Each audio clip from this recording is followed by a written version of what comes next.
pertanyaan jika kita mahal atau kita perlukan mengenai saya lalu nanti muncul panjang dari tamunya. Assalamualaikum warahmatullahi wabarakatuh. Waalaikumsalam. Bismillahirrahmanirrahim. Alhamdulillah. Alhamdulillah rabbil alamin. Wassalatu wassalamu ala asyrafil anbiya wal mursalin wa ala alihi wa sahbihi ajma'in. Asyhadu an la ilaha illallah wahdahu la syarika lah wa asyhadu anna Muhammadan abduhu wa rasuluh la nabiyya ba'da amma ba'du.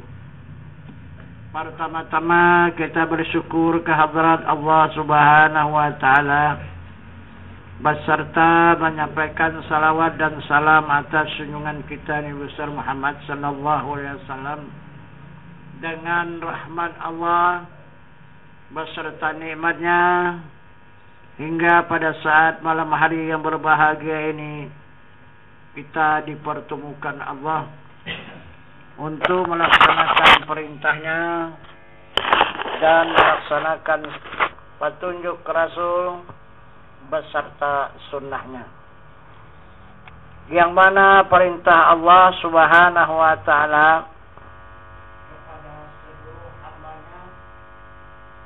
Bismillahirrahmanirrahim. Wa tawakkal 'alal hayyil ladzi la yamut.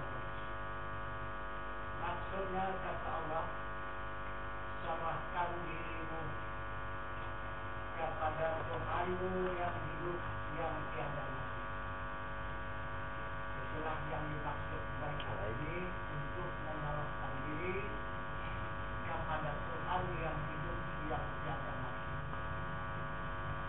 Jadi apabila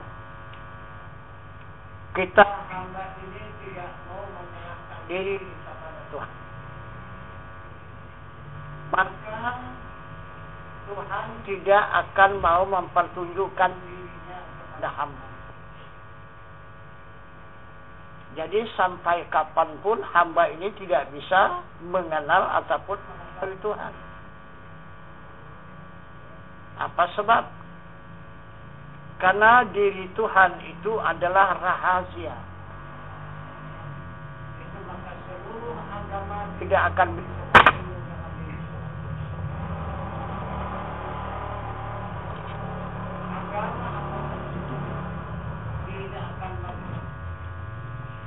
Sedangkan mereka itu luar biasa untuk mencari jalan ataupun mencari bagaimana supaya dapat mereka mengenal kepada Tuhan, tapi tidak ada yang berhasil.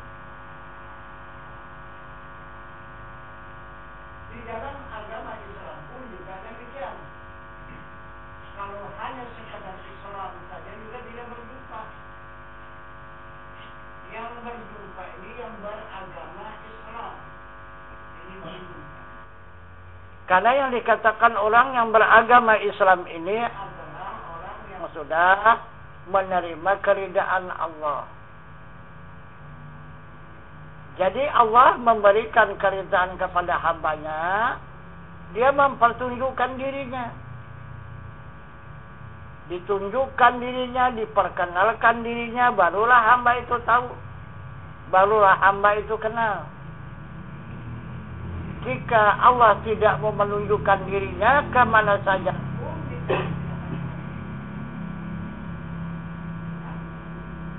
jadi apabila Allah tidak mau menunjukkan dirinya, kita tidak bisa menghadap.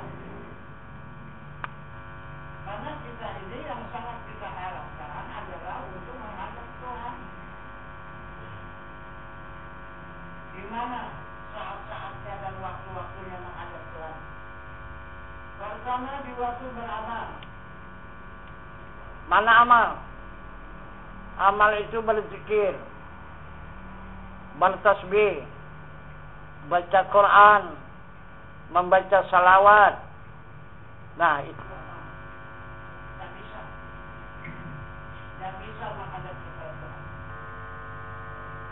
kedua ibadah. Ibadah salat, ibadah puasa, ibadah zakat, ibadah haji juga tidak bisa menghadap Tuhan. Nah, jadi akhirnya kita itu kekal. Dari mulai dunia ini sampai ke alam yang bakal nanti tidak bisa mengenal Tuhan. Apabila tidak bisa menghadap kepada Tuhan, itu sudah barang pasti neraka. Nah, itu yang akan kita tuju di hadapan kita adalah neraka. Apapun yang kita kerjakan di atas dunia ini, walaupun tidak tinggal amal ibadah kita, tapi pasti neraka.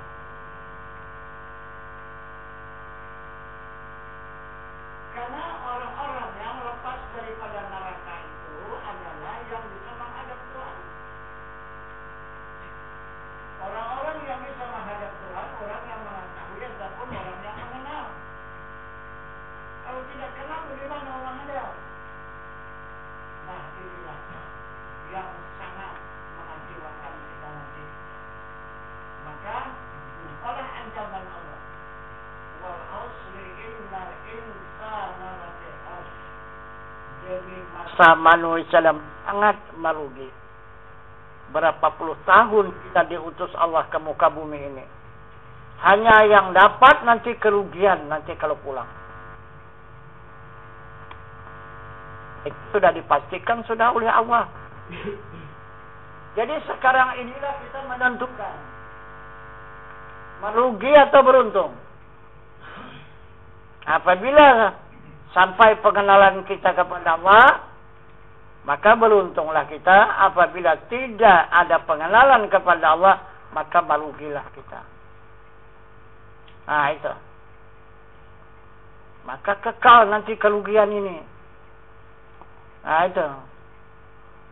Jadi disinilah saat dan waktunya kita diberikan waktu dan kesempatan oleh Allah Subhanahu Wa Taala untuk mengenal dirinya. Kalau sudah kita meninggalkan dunia ini, tidak akan bisa lagi mengenal Allah itu. Tidak akan bisa lagi mengenal Tuhan itu, nggak bisa. Karena tidak ada lagi dasarnya. Dan tidak ada lagi alatnya. Dan tidak ada lagi jalannya untuk mengenal kepada Allah. Sekarang inilah lengkap jalan itu. Persyaratan lengkap di dunia ini untuk mengenal Allah. Nah, dan cukup dasarnya. Apa dasarnya? Apa jalannya untuk mengenal kepada Allah? Itulah Al-Quran, Al-Hadis, dan Sunnah Rasul. Itulah tiga itu. Kalau sudah kita tinggalkan dunia ini, mana ada lagi itu? Tak ada lagi. Quran sudah tinggal, Al-Hadis sudah tinggal, dan Sunnah pun tinggal. Dari mana lagi untuk mengenal Allah? Tapi banyak kita umat Islam berkeyakinan sesudah meninggalkan dunia ini baru mencari Tuhan, baru mengenal Tuhan. Jadi pulang dia cari Tuhan nanti. Betul itu. Betul itu. Di dunia sudah sesat, apalagi di akhirat. Kemana Tuhan dicari? Coba kemana? Mana bisa berjumpa mencari Tuhan? Karena dia rahasia. Jadi berjumpanya jika kita ikhlas hamba ini menyerahkan diri kepada Tuhan. Itu baru bisa jumpa. Jika kita serahkan diri kita dengan ikhlas, otomatis Allah akan mempertunjukkan dirinya dan memperkenalkan dirinya. Barulah kita kenal. Jadi baru bisa kita menghadap. Jadi kita tegakkan salat menghadap diri Tuhan. Kita melaksanakan puasa menghadap diri Tuhan. Mengeluarkan zakat hatta sampai nisab menghadap diri Tuhan. melaksanakan ibadah haji, menghadap diri Tuhan, akhirnya pulang. Nah, pulang nanti. Barulah di situ sempurnanya menghadap diri Tuhan itu. Jadi karena sudah selalu kita menghadap, tidak akan kesasar lagi. Di dalam salat kita menghadap, dalam melaksanakan ibadah puasa kita menghadap, dalam melaksanakan ibadah haji kita menghadap. Jadi banyak waktu kita sudah menghadap diri Tuhan. Kalau kita nanti pulang ataupun kembali, kita tidak kesasar lagi. Itu.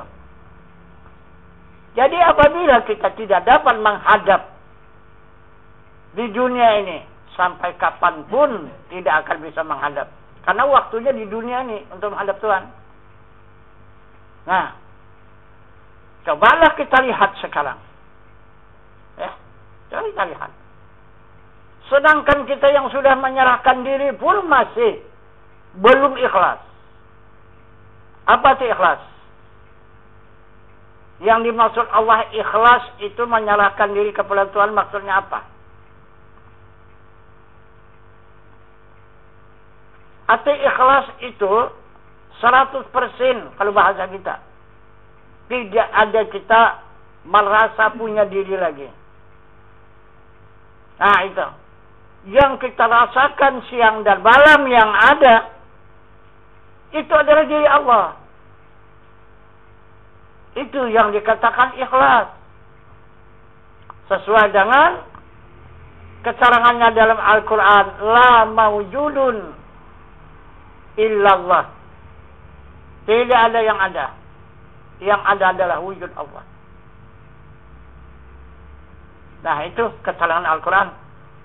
Itulah hakimnya. Itulah petunjuk yang benar. Nah itu.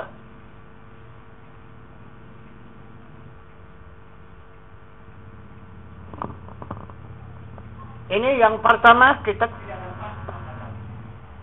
lihat saja buktinya. Kita lihat bukti sekarang. Coba kerjakan salat. Kerjakan salat. Yang menghadap Tuhan itu ingatannya. Ingatan. Itu yang menghadap. Kalau badannya mau arah kemana pun tidak masalah. Nah itu. Cuman adabnya menghadap kiblat. Itu adab. Tapi kemana saja pun diarahkan, mau ke barat, ke timur, kemana, tidak masalah soal badan. Tapi ingatan. Karena itu yang diminta Allah, wa aqimis salata li zikri. Tegakkan salat, ingat aku. Itu kata Tuhan. Ingatan itu yang dimintanya. Jadi walaupun kemana saja hadap kita, kalau ingatan itu tetap kepada zat Allah, tidak ada masalah. Jadi walaupun kemana saja kita menempatkan hadap, kalau ingatan tidak ada kepada Allah, berarti kita tidak menghadap. Nah itu. Nah, kita sudah berlatih untuk menghadap kepada diri Allah, kepada Tuhan yang menjadikan alam semesta dan yang menjadikan diri kita ini. Di mana kita memenuhi panggilan Allah untuk menegakkan salat. Maka datanglah panggilannya, hayya 'alal salah, hayya 'alal falah. Mari tegakkan salat untuk mencapai kemenangan. Jadi kalau tidak tegak salat, tidak akan mendapatkan kemenangan. Pasti kalah. Kerugian. Nah, itu.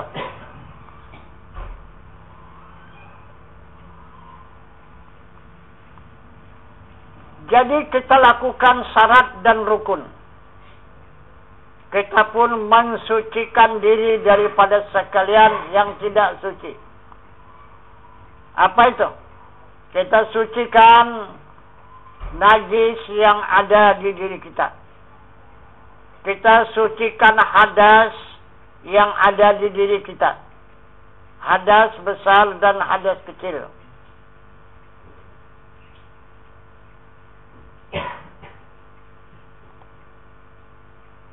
Kemudian kita ambil pakaian yang suci. Dan kita cari tempat yang suci.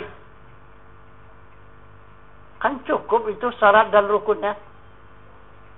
Baru kita hadapkan diri kita kepada zat Allah yang maha suci. Jangan ucapan Allahu Akbar. Nah, kita periksa. Benarkah kita menghadap diri Tuhan?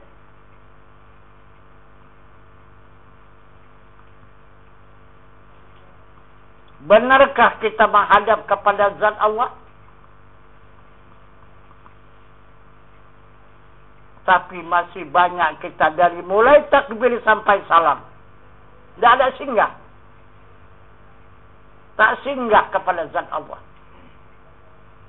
Tidak ada. Kemana? Lari ke dunia. Ke pekerjaan. Ke harta benda. Ke keluarga. Ke jiran tetangga. Ke mana-mana ingatan itu. Dari takbir sampai salam. Tidak ada pernah singgah kepada zat Allah. Tidak pernah menghadap kepada zat Allah. Yang dihadap adalah yang dijadikan, bukan menghadap kepada yang menjadikan. Nah, apa hukumnya? Bukan menghadap, itu membelakangi. Itu adalah membelakangi diri Allah.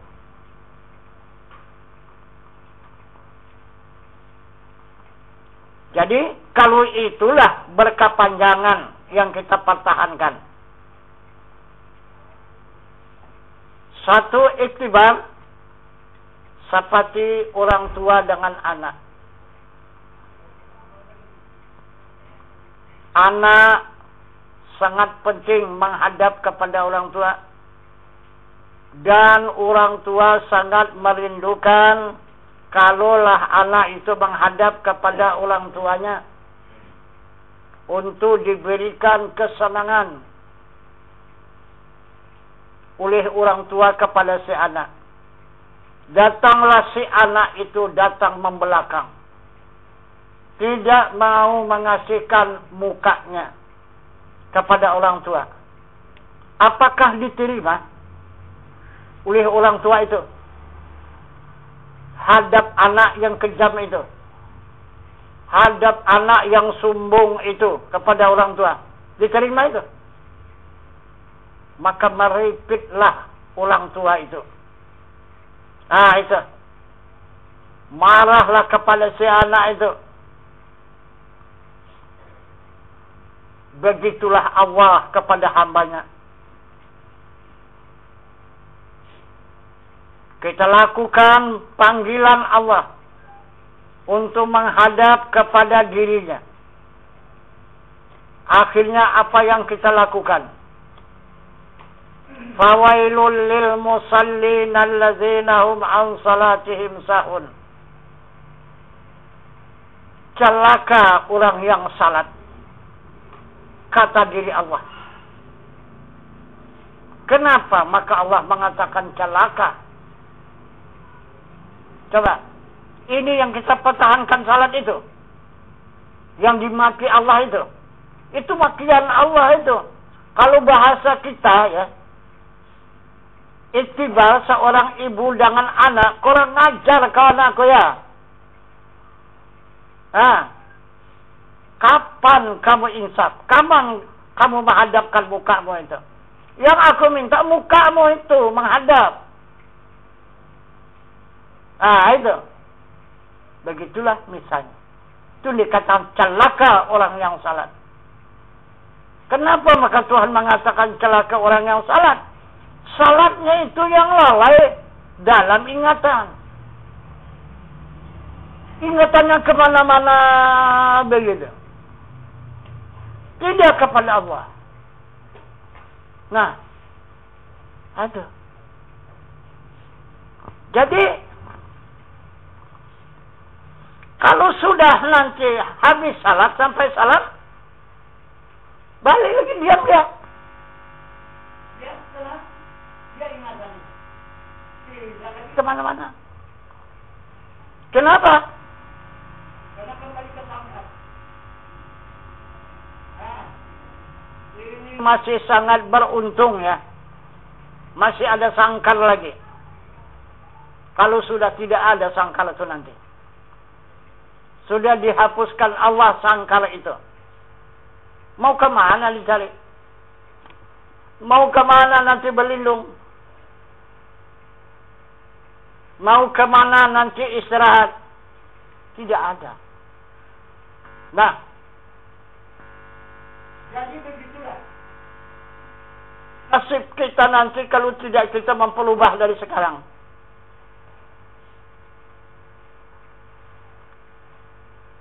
Apabila kita kembali meninggalkan badan jasmani sesuai dengan keterangan Allah dalam ayat suci Al-Quran, Inna lillahi wa inna ilaihi raji'un. Sesungguhnya asal dari Allah kembali kepada Allah.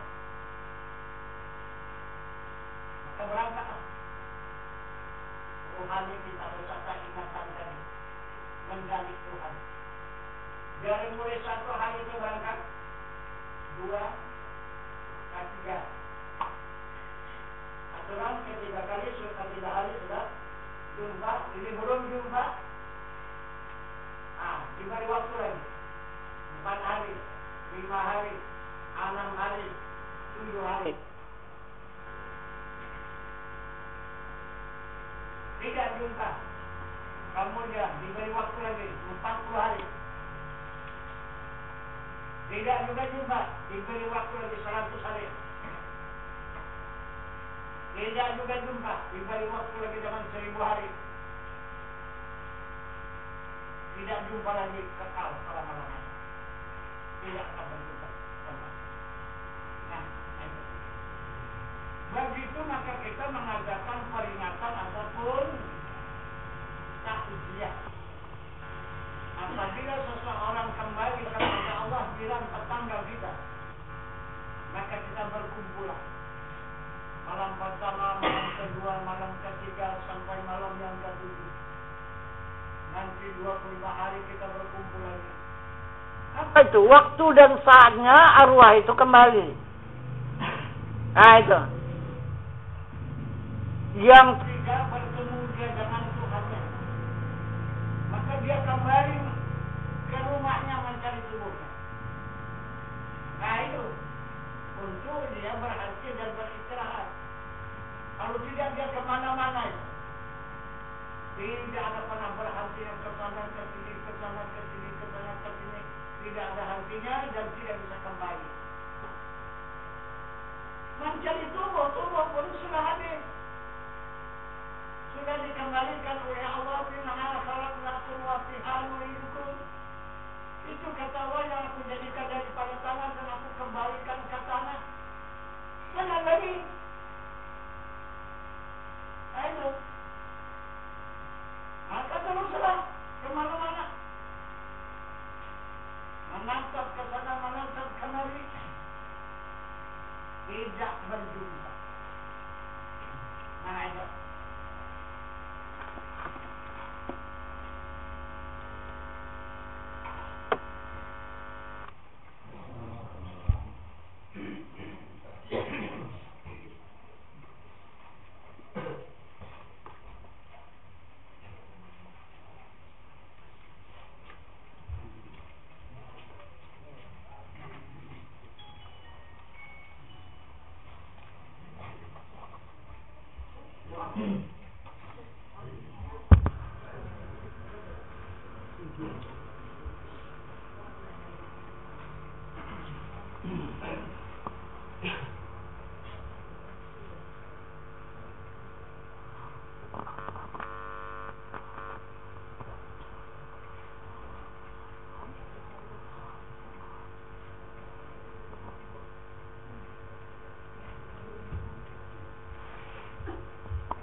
Jadi kita teruskan keterangan mengenai baiat ini. Ini yang pertama, apabila Allah itu tidak mau memperkenalkan dirinya, tidak mau mempertunjukkan diri kepada hambanya, itulah yang akan dialami nanti oleh hamba itu, yang akan dirasakan oleh hamba. Maka rohani hamba itu nanti gantayangan ke sana kemari mencari Tuhannya. Dia tidak mau berhenti mencari Tuhannya itu. Nah itu. Misalnya saja seperti badan jasmani kita tidak berjumpa makanan. Kemana saja dicarinya. Nah itu. Untuk sementara tidak dapat makanan yang sebenarnya ya apa sajalah. Nah itu dimakan. Jadi begitulah nasib rohani kita itu. Terumbang-ambing ke sana kemari. Kalau tidak, kita sekarang menyelamatkannya pada saat sekarang ini. Jadi banyak kita berharap kepada Allah, ya terserah kepada Allah. Kita ini la haula wala quwata. Itu adalah Allah yang maha bijaksana. Dialah nanti menentukan surga ataupun neraka, susah ataupun senang. Itu dibantah oleh Allah penyerahan diri yang seperti itu. Apa bantahan Allah? Innallaha yaghfiru ma biqaumin hatta wa yughayyiru ma bi anfusihim. Itu kata Allah. Allah tidak akan memperubah seseorang nasib kaum kalau tidak kaum itu sendiri memperubah nasibnya. Nah itu, karena sudah ditunjukkan Allah untuk memperubah nasib. Nah itu, serahkan dirimu kepada Tuhanmu yang hidup, yang tiada mati. Nah, jika benar kita menyerahkan diri, baru Allah akan memberikan perlindungan. Baru Allah akan memberikan petunjuk. Baru Allah senantiasa memberikan bimbingan. Kalau kita menyerahkan diri, ini kita tak mau menyerahkan diri kepada Tuhan. Macam mana coba? Kita saja dengan anak kita seorang tua. Bagaimanapun kejamnya kita seorang tua. Kalau anak itu tidak mau dekat sama orang tua, macam mana bimbingnya? Bagaimana mengasuhnya? Ini kan anak yang patuh, yang bisa dibimbing oleh orang tua itu. Begitulah iktibarnya rohani kita itu. Nah, jadi akhirnya kekal selama-lamanya rohani kita itu tidak berjumpa Tuhannya. Nah itu. Kalau sekarang ini dia masih tenang, masih di dalam salat itu saja dia mencari Tuhannya. Kalau tidak salat begini dia karena dia di dalam tubuh. Tubuh ini sangkarnya, rumahnya tempat dia. Tidak dia gentayangan ke sana kemari. Nah itu, coba kalau sudah keluar dari tubuh, dia mencari Tuhannya. Ah, tidak ada ketenangan lagi.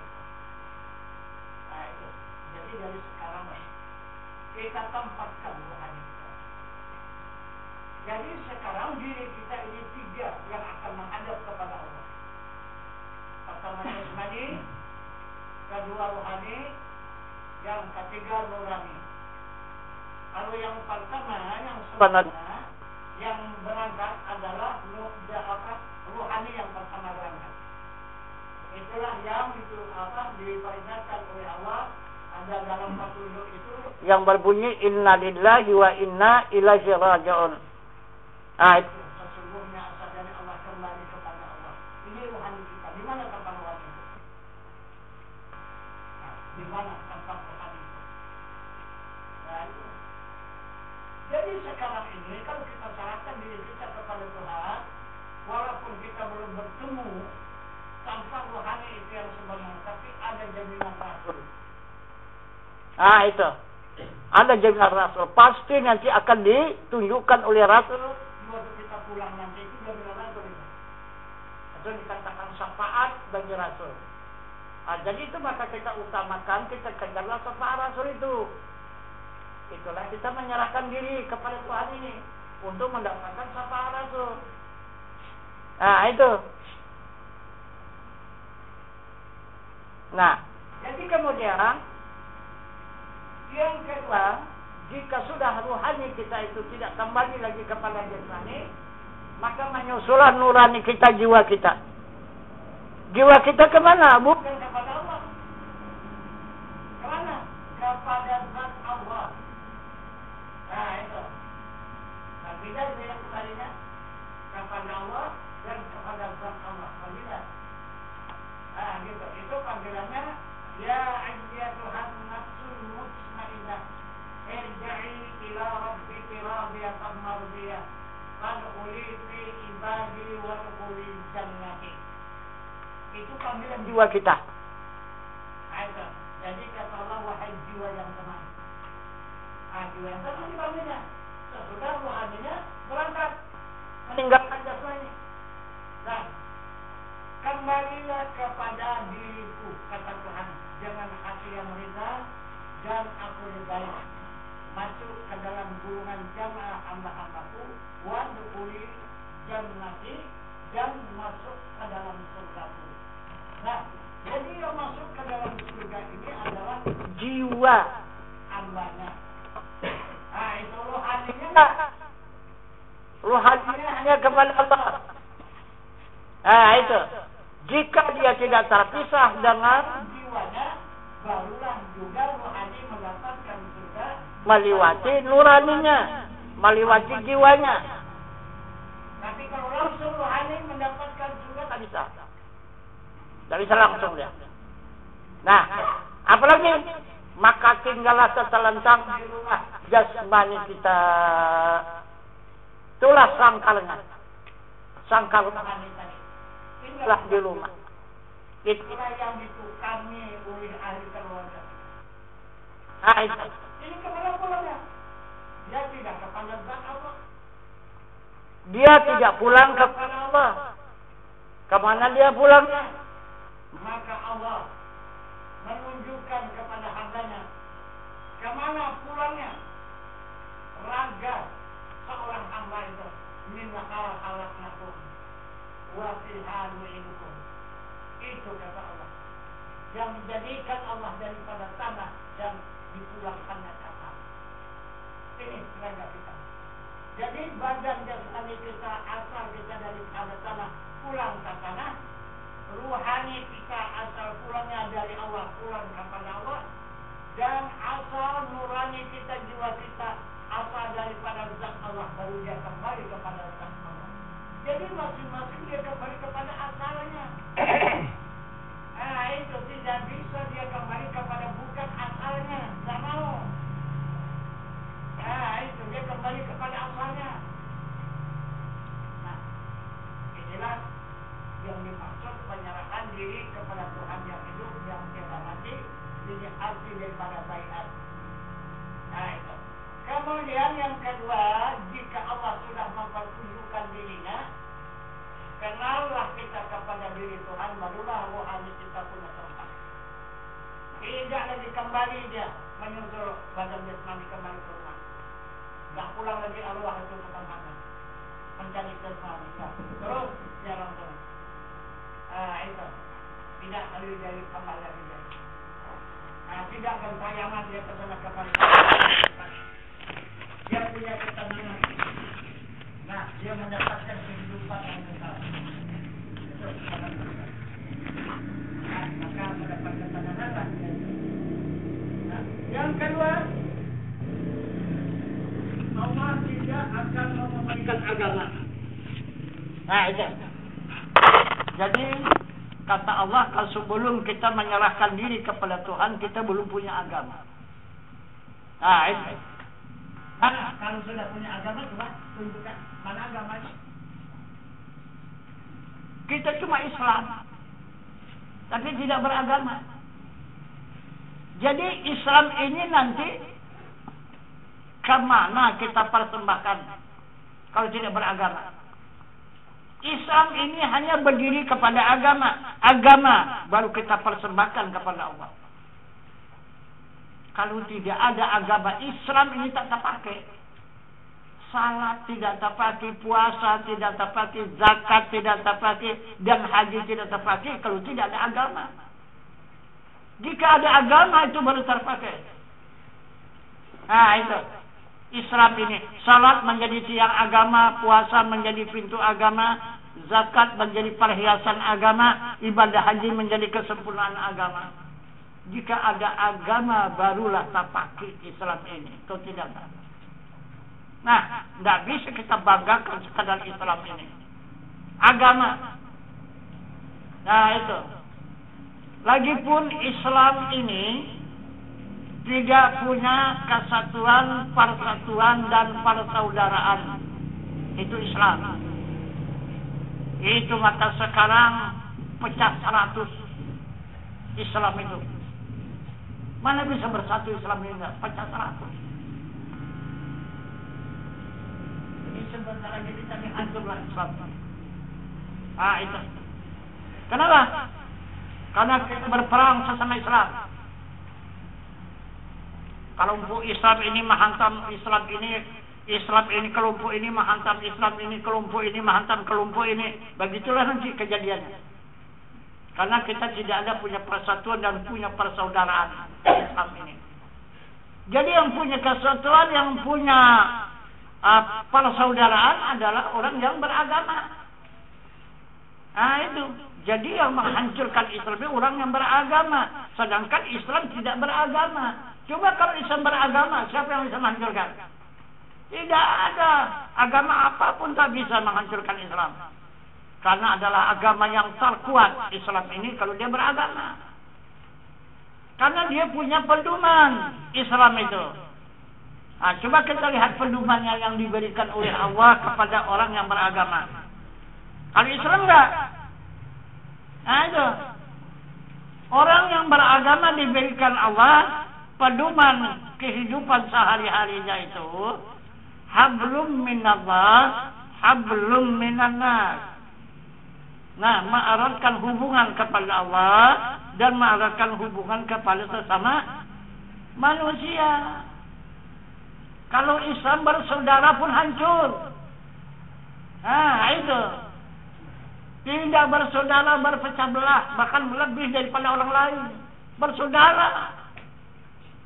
Itu maka tidak ada persaudaraan. Islam ini suka berbantah-bantahan. Nah itu, tuduh menuduh, salah menyalahkan. Itu Islam. Orang beragama enggak, orang kafir sekalipun kita sayangi.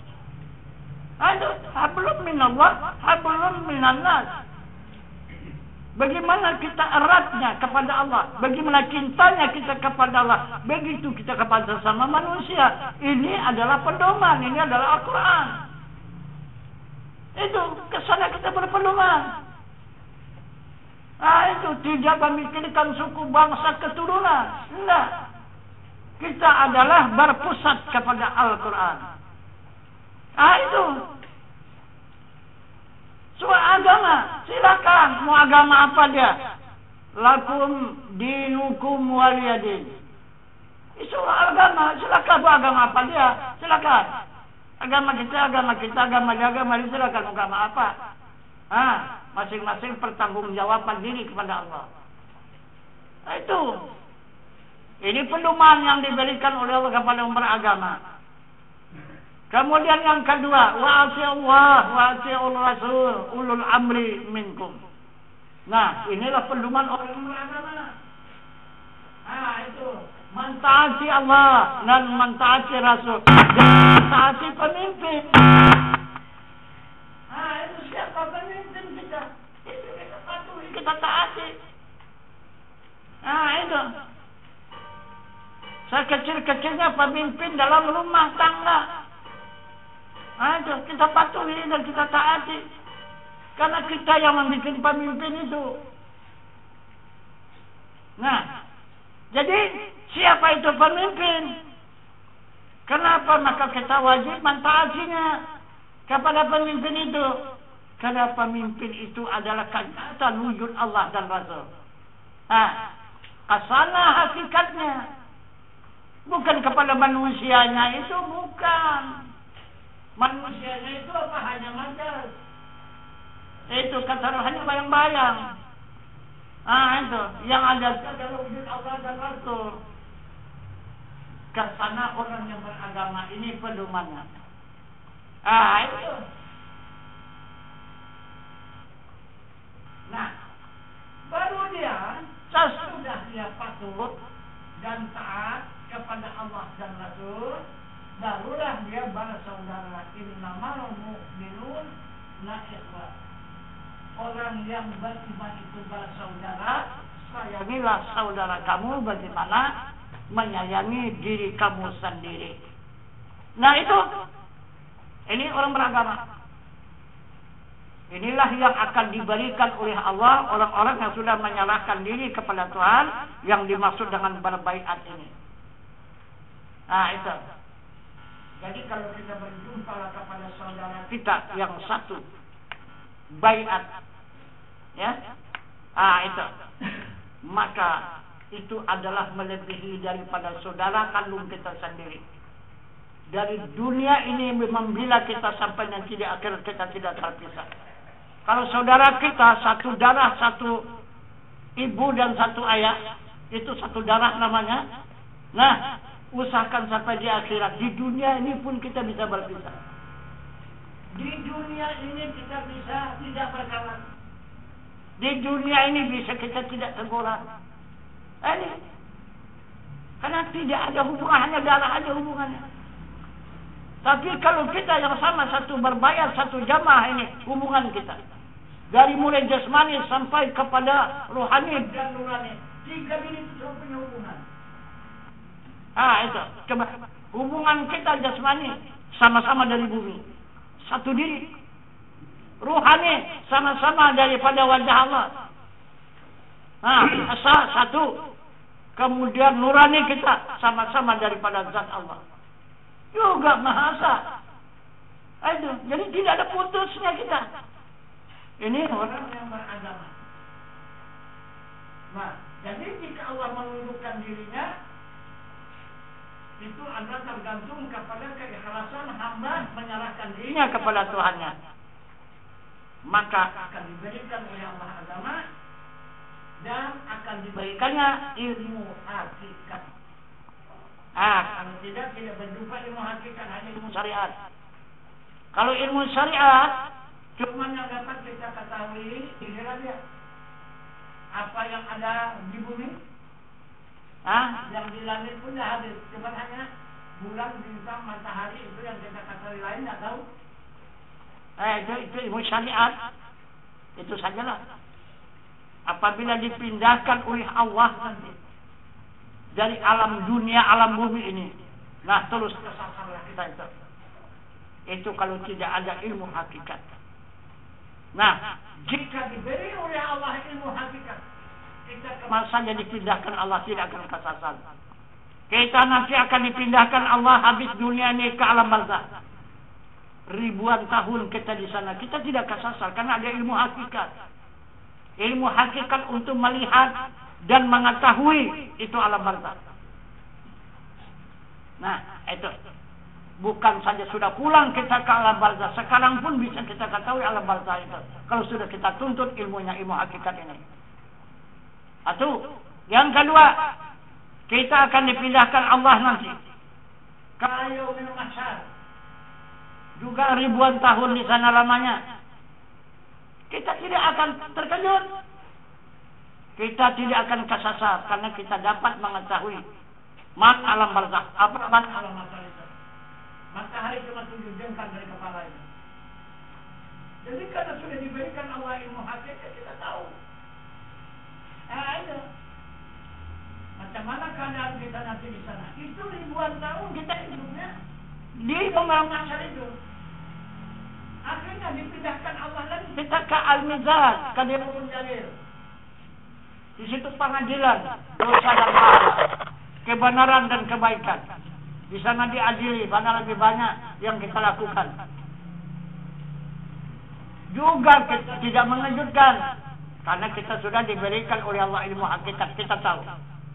Nah, jika benar orang hakikat, kita sudah tahu sekarang menghitung mana lebih banyak dosa dan pahala. Jangan nanti. Siapa yang menghitung nanti? Sekarang. Coba. Bisa sudah menghitung mana lebih banyak dosa dan pahala? Coba. Kalau ilmu hakikat pasti bisa menghitung. Orang syariat yang tak bisa. Orang syariat mana bisa? tahu. Yang tahu dia untuk uang. Nah, itu pandai kan itu orang kalian, orang dunia nih. Kalau uang itu sama dia lah. Nah, itu. Tapi kalau orang hakikat tak tahu semua uang itu. Udah. Itu dia. Dia tahunya dia Allah saja. Orang hakikat itu. Itu kalau orang syariat, orang dunia ini, itulah dia. Uang saja tahunya. Karena uang itu semua yang menghidupkan. Mematikan pun uang juga. Yang memberi rezeki uang juga. Menunjukkan jalan pun uang juga. Itu semua uang. Dunia. Nah, itu. Kalau sudah pulang, pakai itu apa? Nah, habis tinggal. Coba kalau dibawakan kan, mau bukan orang kuburan. Mana peduli orang kuburan, asal kawan, bungkar kawan lah itu. Ada. Itu. Nah, kemudian baru dipindahkan oleh Allah ke ketitian siratal mustaqim sesudah di al-mustaqim. Apa titian siratal mustaqim itu? Menyebarangi neraka. Kita ini tidak ada yang mulus ya masuk ke dalam surga.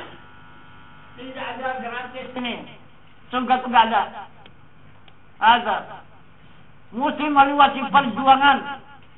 Mendapatkan surga itu menyebarangi pikiran siratal mustaqim, menyebarangi neraka. Nah, itu kalau tidak mau menyebarangi neraka tidak akan jumpa surga Anda. Nah, itu. Berapa lamanya kita menyeberang di atas pikiran siratal mustaqim itu? Mulai 500 tahun, merata 500 tahun, menurun 500 tahun, 1500 tahun. Terkadang kita tidak. Ayo, kita tahu jalan lurus mana. Lantam kali ya. Iya ceritanya yang lantam tuh. Tapi boleh tes, boleh periksa. Ayo. Orang yang sudah dijamin oleh Allah dan Rasul lulus daripada titian siratal mustaqim kalau dapat dia menjalani asyhadu an la ilaha illallah wahdah la syarikalah. Coba. Itu dijamin oleh Allah dan Rasul lulus dari api neraka. Itu lulus dari titian siratal mustaqim. Kalau betul-betul la ilaha illallah wahdah la syarikalah. Itu. Jadi Tuhan yang bernama Allah itu betul-betul kita kenal keasaannya. Betul-betul dia asa, jangan diserikatkan. Dia tidak serikat baginya, la syarikalah. Dia tidak ada serikat baginya. Ini yang lurus dan siratal mustaqim. Lantang. Allah yang menunjukkan itu. Ini kata orang lantang kali itu kebul kali gitu. Kok tak kebul? Allah yang bilang itu. Itu ikut Allah dan Rasul. Allah yang menyampaikan kepada kita. Itu la ilaha illallah wahdah la syarikalah. La itu kalimah nafi ilaha, kalimah mumpi ilah, kalimah isbat Allah, kalimah musabat. Kalau sudah betul-betul itu kenal baru la syarikalah. Wahdah asa la syarikalah, tidak ada syarikat baginya. Apalagi yang diseberangi? Ada lagi neraka? Kalau sudah la syarikalah, tak ada. Itu. Nah, jadi ini 3 perkara bagi orang yang berbaiat, bagi orang yang menyerahkan diri kepada Tuhannya yang hidup yang tiada mati akan diberi Allah. Pertama akan dipertunjukkannya dirinya, diri Allah itu. Yang kedua agama akan diberikannya. Yang ketiga adalah ilmu hakikat. Nah, ini 3 perkara akan tunjukkannya. Nah, kemudian yang mana diri itu yang wajib diserahkan supaya kita kenal kepada Allah. Maka Rasulullah menjelaskan, la maujudun, la qadirun, la muridun, la alimun, la hayyun, la sami'un, la basirun, la mutakallimun fi hakikati itu yang wajib diserahkan. Jika tidak kita serahkan ini dosa. Kita serahkan pahala. Nah, mau dosa mau pahala? Ada. Kenapa maka dosa? Ada. Karena yang wajib ada itu Allah. Nah, itu.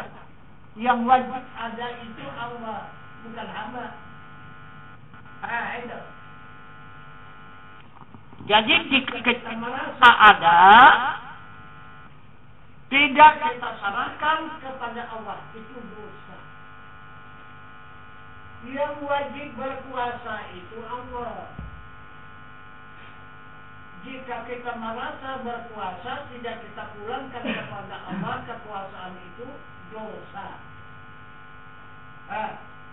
Kita berkehendak. Yang berkehendak itu Allah. Jika kita merasa berkehendak, pulangkan kepada Allah. Jika tidak dipulangkan, dosa. Itu.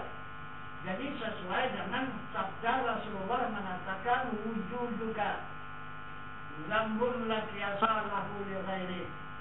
Bermula wujudmu itu dosa, tiada kias baginya dan bagi lainnya.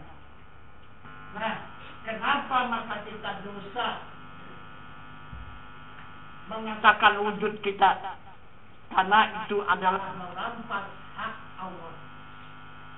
Yang wajib ada itu adalah wujud Allah. Selain daripada wujud Allah mustahil ada. Kenapa yang mustahil kita wajibkan? Karena Allah mengatakan mustahil ada selain daripada wujud Allah. Jika kita bertahan adalah syirik hukumnya. Menduakan Allah, merampas hak Allah. Ini maka dosa. Nah itu. Itu maka dosa. Jadi apa benar? Nah, bisa kita mengakui keterangan Rasulullah itu. Rasulullah mengatakan la mawjudun illallah. Ini yang pertama, tidak ada yang ada. Yang ada ini wujud Allah. Betul. Ini yang ada ini wujud Allah ini. Iya. Iya ya. Ya, jangan kita ketawain nggak jadi nih. Jangan. Bisa ngelakuin nggak? Itu. Jadi inilah yang kita bantah itu. Ini mati-matian kita bantahnya ini. Apabila kita bantah ini berarti kita musuh Allah dan Rasul. Tidak kita sadari. Bukan kita hamba Allah, bukan kita umat Rasulullah. Kita adalah musuh Allah dan musuh Rasulullah. Kalau ini kita bantah. Karena Rasul mengatakan tidak ada, yang ada itu wujud Allah. Jadi yang ada itu, yang dikatakan manusia itu apa? Majaz. Itu bayang-bayangnya. Hanya bayang-bayang. Nah, sesuai dengan pengakuan kita. Apa pengakuan kita? Apabila kita berhadap kepada Allah, asyhadu an la ilaha illallah. Aku menjadi saksi. Saksi siapa? Saksi adanya Tuhan. Nah, itu. Saksi adanya Tuhan yang bernama Allah. Kita ini saksinya. Kalau saksi ada berbuat. Tapi ini saksi menjajah. Bukan saksi betulan, tapi saksi menjajah. Pengakuan saksi. Kok mengaku ada? Jadi bukan saksi, berarti dia berbuat itu. Kalau orang perampu, betul ibu saksi. Betul. Apa buktinya? Ibu jadi saksi, aku berbuat. Coba. Masuk apa enggak? Aturan tidak kena penjara saksi itu. Ini kok masuk penjara? Karena dia ngaku dia berbuat. Itu Kita pun begitu aturan tidak ke neraka. Jadi karena mengakui wujud Allah jadi neraka. Aduh, coba hanya ashadu aku menjadi saksi adanya Allah. Hanya kita menyaksikan adanya Allah, bukan kita yang ada. Yang ada itu Allah, kita saksinya. Kok kita mengaku kita yang ada? Lembam apa dalam neraka itu nanti? Iya, siaplah bangsa neraka itu.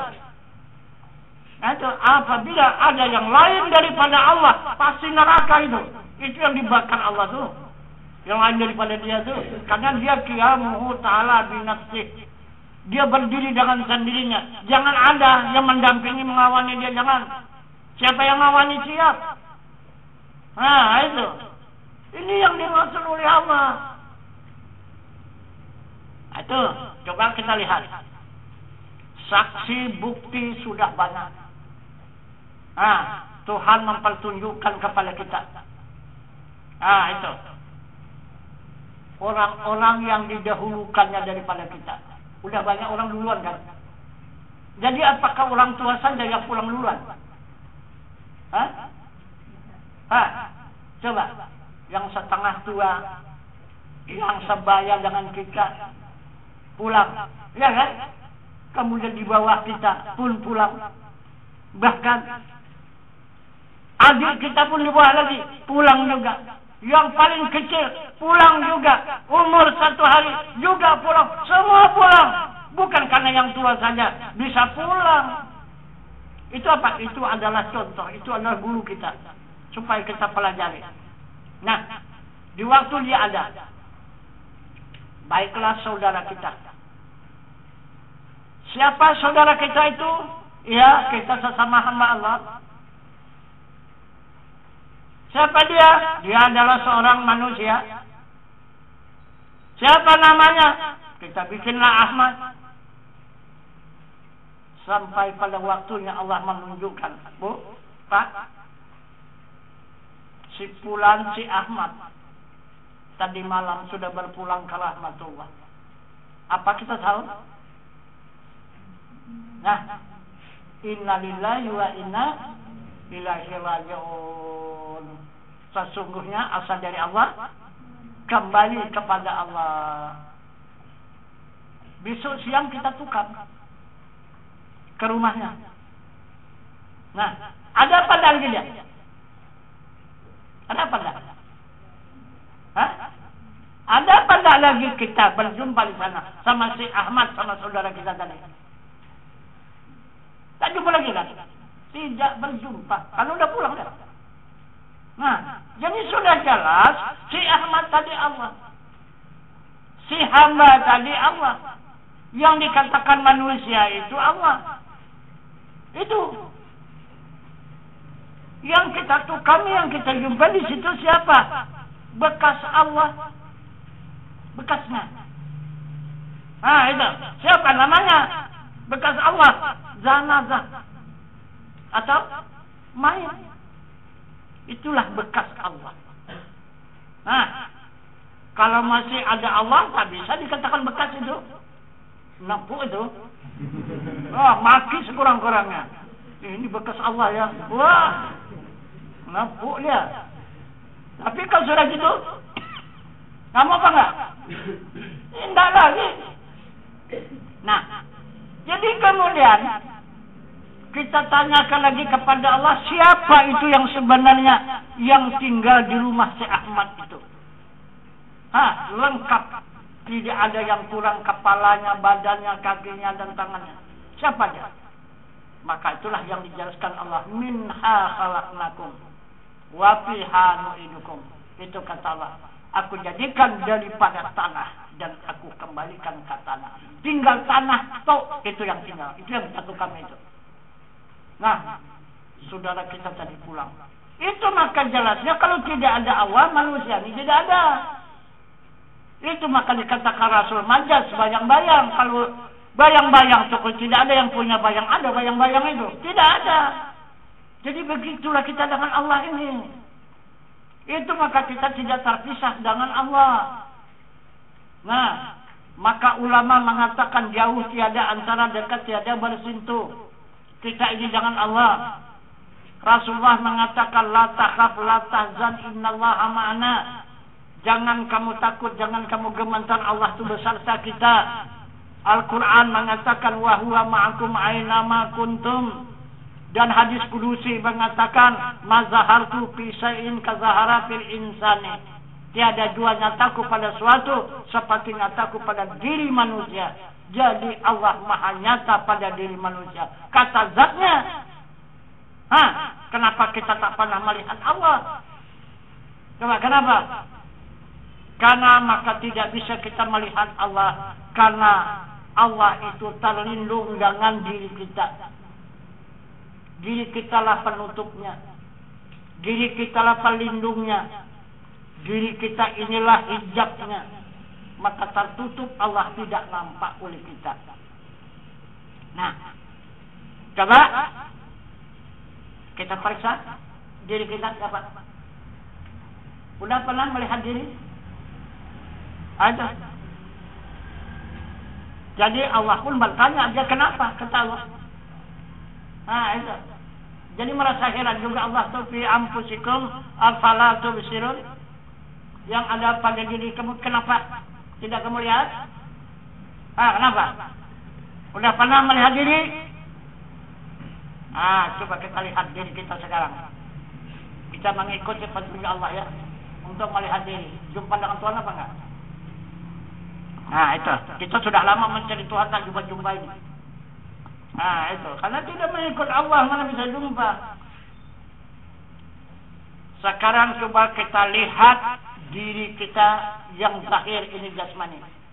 Siapa ini? Dikatakan badan jasmani ini. Allah menunjukkan di dalam ayat suci Al-Quran, Allahul ladzi khalaqas samawati wal arda wa ma bainahuma. Maksudnya Allah menjadikan 7 lapis langit dan 7 lapis bumi antara keduanya. Nah, itu kata Allah. Jadi 7 lapis langit, 7 lapis bumi itu berisikan api, angin, air, dan tanah. 4 isinya. 7 lapis langit, 7 lapis bumi. Kemudian dijadikannya diri manusia. Yang 7 lapis langit, 7 lapis bumi, maka diperkecil jadi tubuh manusia. Nah, dijelaskan dalam Al-Quran, wa idz qala rabbuka lil malaikati inni ja'ilun fil ardi khalifah. Wahai malaikat, ambil segenggam tanah, aku menjadikan khalifah. Inilah kita ini semua khalifah, pemimpin di muka bumi, baik laki-laki dan perempuan. Jadi siapa? 7 lapis langit dan 7 lapis bumi. Inilah tubuh manusia. Nah, satu. Coba kita periksa hati kita. Nah, itu. Jadi kalau ada jalan yang membahayakan, jalan yang sulit, tidak ada tertulis di situ mata-mata, katanya tidak ada. Jadi apa yang tertulis? Hati-hati. Kenapa mulia? Hati yang diperingatkan orang mata yang melihat. Orang jalan bingkuk begitu kan, bukan hati yang melihat, matanya. Kenapa bilang mata-mata itu jalan itu berbahaya? Kenapa dikit masih hati-hati? Ya itu. Itu. Jadi rupanya tak gunanya mata kepala itu kucing dengan hati. Tak guna rupanya. Itu loh buktinya. Aduh, tak dipakai lagi matanya. Hati-hati ini dipakai. Aduh. Nah. Kemudian siapa hati kita itu? Ini yang kedua ya. Badan dan jumpa. 7 lapis langit dan 7 lapis bumi. Baru badan. Baru hati. Hati siapa? Allah menerangkan di dalam ayat suci Al-Quran, summa yatalinu juluduhum wa qulubuhum ila zikrillah. Maksudnya tatkala masyarakat dari kulit kamu hingga hati kamu zikir Allah. Coba pegang di bawah susu sebelah kiri itu. Tatak dia berdenyut-denyut. Allah. Di waktu kecil di sini. Di ubun-ubun. Ubun-ubun tuh main. Karena lembek, ini udah keras, mana bisa lagi. Tak tembus lagi zikir ke atas. Kan dulu tembus ke atas zikir itu. Enggak, tinggal di bawah saja lagi. yang terasa. Itulah asma Allah. Tidak pernah berhenti siang dan malam. Dia itu menyebut namanya sendiri, Allah, Allah, Allah, Allah, Allah. Tidak pernah berhenti. Coba. Jadi, apa kajiannya? Hati itu. Hati itu bisa mendatangkan susah. Bisa mendatangkan senang. Nah, ya.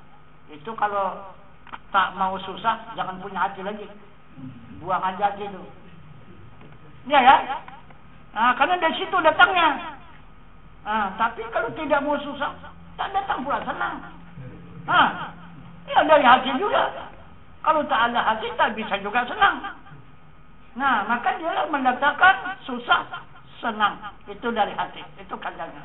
Kemudian datang pula dia mendatangkan rasa panas dan rasa dingin. Nah, panas juga nikmat, dingin juga nikmat. Ini semua nikmat. Nah, itu. Jadi kalau kita sudah benar, kita mengenal kalbu kita, hati kita itu asma Allah, itu tak mau sakit lagi. Semua nikmat. Susah pun nikmat, apalagi senang. Nah, itu. Ini kan karena susah. Ah, itu kalau sakit itu susah, karena kita anggap kita punya. Coba pulangkan kepada Allah. Nah, itu. Nggak sakit ya. Nah, itu hati itu. Nah, jadi inilah asma Allah. Jadi apal Allah badan, asma Allah hati. Kemudian yang ketiga. Siapa lagi? Jiwa kita. Nyawa kita siapa? Udah berapa tahun memiliki nyawa itu? Ibu berapa tahun, Bu? Udah tahu siapa nyawa itu? Begitu lama sudah memiliki, aku tidak tahu. Hah, coba kalau tak ada nyawa macam mana? Sayang apa enggak sama nyawa?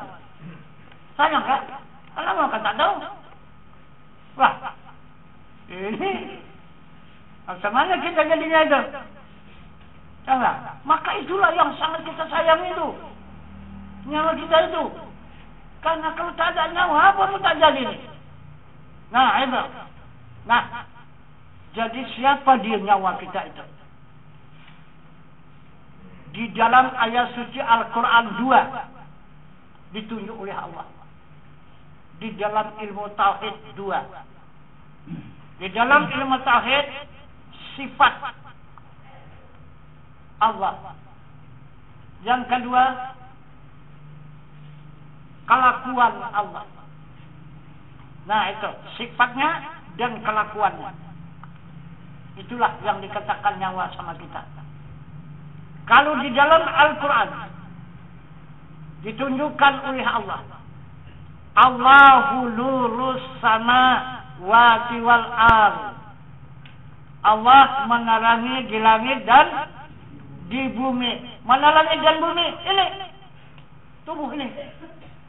Nah, jadi itulah dia nur Allah tadi menerangi zahir kita dan batin kita.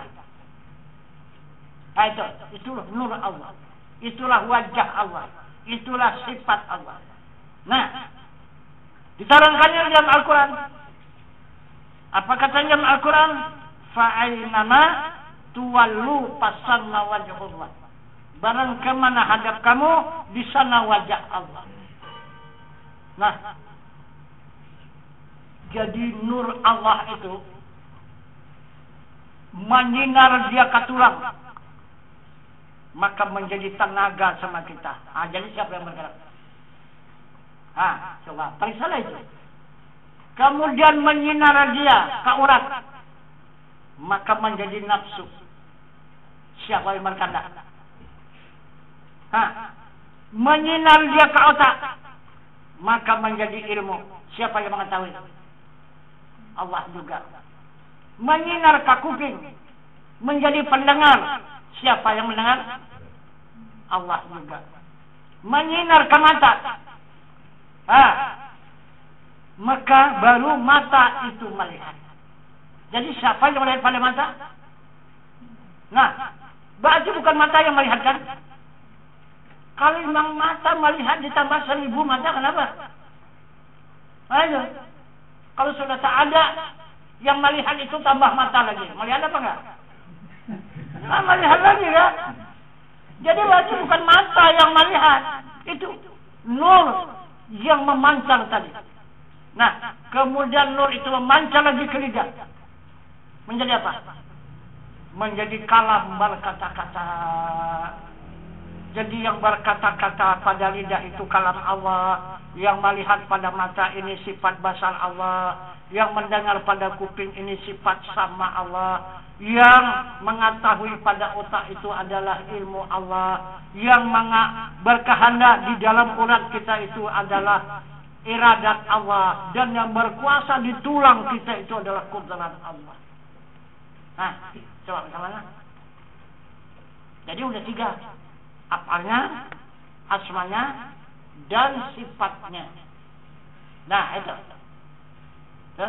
Badannya, apalnya badan kepala kita, asmanya hati kepada kita, kemudian sifatnya atau wajahnya menjadi nyawa sama kita. Udah 3 jumpa. Satu lagi, mana? Tempat berdirinya nur itu. Di mana? Di mana berdiri nur itu? Itu yang menerangi di langit dan di bumi. Barang kemana saja hadap kita, di sanalah wajah Allah itu. Jadi berdirinya dia di mana? Nur itu, yang memancarkan cahaya ke semesta alam ini adalah kepada hayat, kepada yang hidup. Ke sana dia berdirinya. Jadi yang hidup itu di mana dia berada? Yang hidup itu dia berada wallahu muhitum bil alamin. Adanya yang hidup itu muhit di semesta alam, merata di seluruh alam. Jadi ini alam tubuh kita ini merata. Yang hidup itu merata di tubuh kita ini. Kalau sudah yang hidup itu tidak ada lagi, macam mana? Nah, coba. Kalau sudah yang hidup tidak ada lagi yang lain? Habis semua. Nah, jadi ini adanya di semesta alam.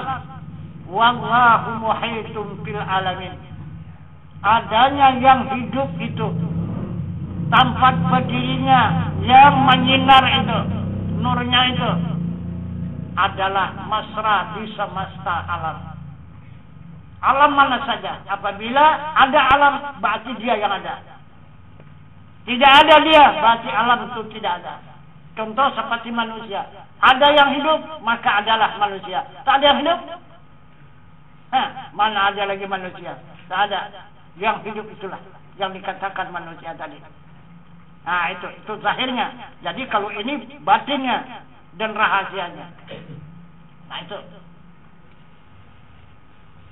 yang hidup. Nah, coba yang hidup itu macam mana rupanya? Saya macam mana rupanya? Betul apa enggak? Coba lihat rupanya hidup itu macam mana? Berapa lama dia hidup? Coba tunjukkan rupanya macam mana? Tapi untuk melihat diri tadi, jadi kelihatan yang 4 diri. Diri jasmani, diri rohani, diri nurani, dan diri rabbani. Ini sudah 4 diri ini nampak. Nah, itu. Diri rabbani yang hidup, diri nurani yang berkuasa, yang berkehendak, yang mengetahui, yang mendengar, melihat, berkata-kata. Diri rohani yang berzikir Allah. Diri jasmani inilah yang nyata. Itu yang zahir menjadi tubuh kita ini. Inilah yang dikatakan diri yang zahir. Jadi sudah 4 nampak diri itu. Diri siapa yang nampak ini? Diri Allah. Nah, itu barulah kita beragama. Ini yang dikatakan agama. Makanya kita kan agama itu awaludin ma'rifatullah, bermula awal agama mengenal Allah. Yang dikatakan Allah itu zat, sifat, asma, dan af'al. Zat itu adalah yang hidup di semesta alam. Sifat itu adalah yang menerangi di langit dan di bumi. Asmanya itu adalah yang berzikir di hati manusia. Dan apalnya itu adalah menjadi tubuh manusia. Nih, yang katakan Allah ini agama. Kenal kepada yang empat ini, barulah kita beragama. Nah itu. Ini katakan aku bukan mudah agama itu. Jadi kemudian datanglah sembah. Jadi yang mana yang menyembah? Dan mana yang disembah? Yang disembah itu yang hidup. Itulah zatnya. Itulah tempat kita kembali nanti. Yang menyembah itulah sifatnya. Itulah ilmu. Itulah yang menarangi. Itu maka kalau tidak berilmu kita tidak wajib menyembah. Tidak wajib sembahyang. Nah itu. Kita tidak berilmu. Nah. Jadi yang wajib dipuji itu asmanya, yang maha besar. Yang wajib dipersembahkan ini apalnya. Maka berdiri, rukuk, sujud dan duduk ini mempersembahkan af'al, yaitu perbuatan ataupun kekayaan. Kekayaan Allah itu adalah berdiri itu api, rukuk itu angin, sujud itu air, dan duduk itu adalah bumi. Inilah kekayaan Allah subhanahu wa ta'ala yang dipersembahkannya kepada zat. Itulah arti daripada salat.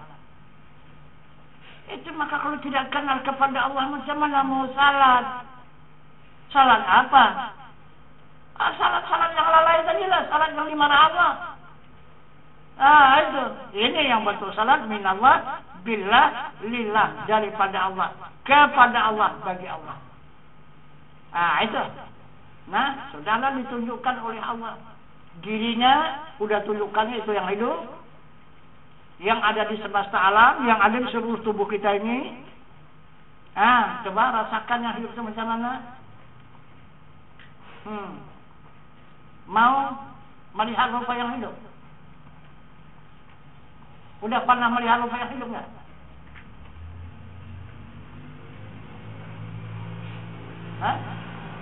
Udah tahu rupa yang hidup? Belum tahu. Mau ditunjukkan? Coba kita periksa. Betul apa enggak dia?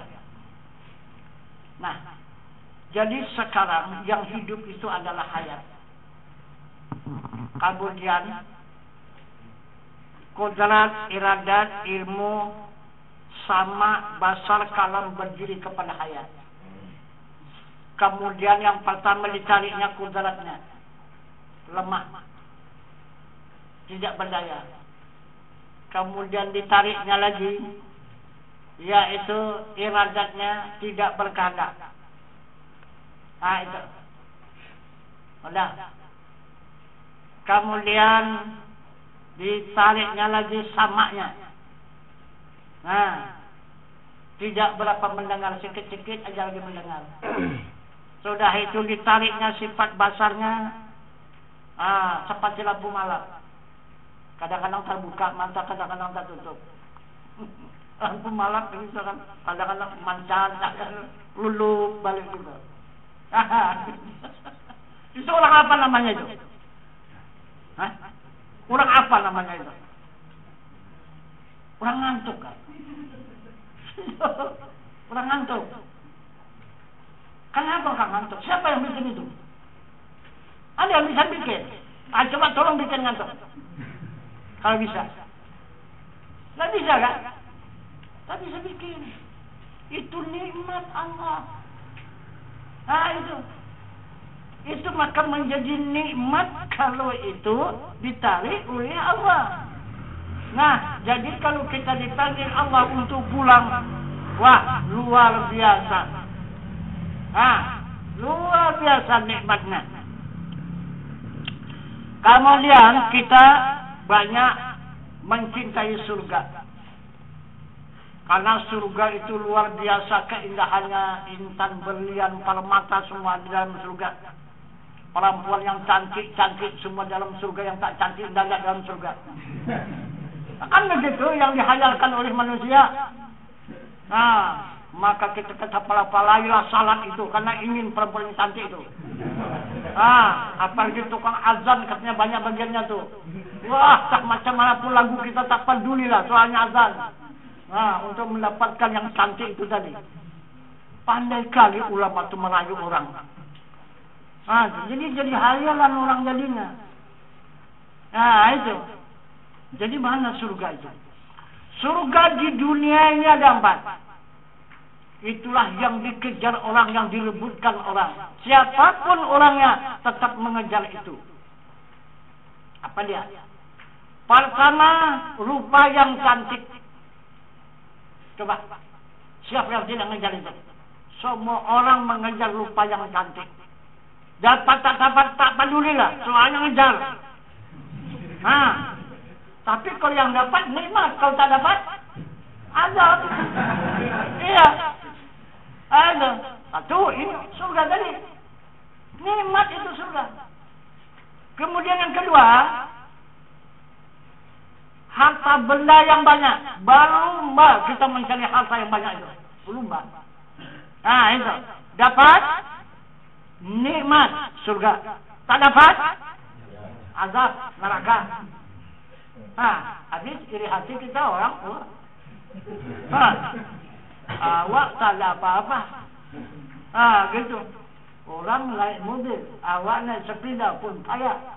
Pasal hajab itu. Hajab. Itu. Nah, ini surga. Yang ketiga, mengejar pangkat yang tinggi. Kita kejar semua pangkat. Dapat nikmat, tak dapat azab. Habis? Coba mana dapat pangkat?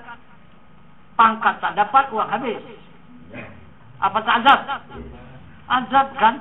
Nah, kemudian yang ketiga, yang keempat, mencari makanan yang enak. Sudah dapatlah makanan yang enak. Macam mana? Nikmat. Kalau tak dapat, azab. Ini surga yang ada di dunia. Rupa yang cantik dapat nikmat. Harta yang banyak dapat nikmat. Pangkat yang tinggi dapat nikmat. Makan yang enak dapat nikmat. Tangan tu. Yang mana yang nikmat? Coba mana yang nikmat? Coba. Apa yang dipilih? Kalau sudah ngantuk, apa yang dipilih? Tidur kan? Tidur. Itu yang paling nikmat. Ada lagi. Tidur. Tidur dari kemana? Tidur kita menghadap kepada si hayat. Itu. Semua menghadap hayat. Tenaga kita menghadap hayat. Nafsu kita menghadap hayat. Ilmu kita menghadap hayat. Pendengaran kita menghadap hayat. Penglihatan kita menghadap hayat. Kalam kita berkata-kata menghadap hayat. Coba, ilmu kita menghadap hayat. Semua menghadap hayat. Coba macam mana? Apa yang dijumpai? Kalau sudah pulang ke sana, apa yang dijumpai? Jumpa apa? Nah, itu hanya nikmat saja. Itu selama tidur itu. Nah, jadi kalau sore dia dapat nikmat, cari apa lagi? Cari apa lagi? Tak ada lagi kan? Tak ada. Nah, itulah kesimpulan. Itulah perhatian. Nah, itu. Kita hanya untuk mencari nikmat. Di dunia ini mencari kesenangan. Kalau kembali untuk mencari kenikmatan. Itulah yang sebenarnya yang dijanjikan oleh Allah. Nah, coba kita lihat. Allah lagi mengingatkan kepada kita. Apa kata Allah? Itulah yang dikatakan hayat yang hidup tadi. La in syakartum la azidannakum wa la in kafartum inna azabi lasyadid. Nah, itu. Jadi katalah barang siapa yang mensyukuri nikmatku, niscaya aku tambah lagi. Wa la in kafartum inna azabi lasyadid.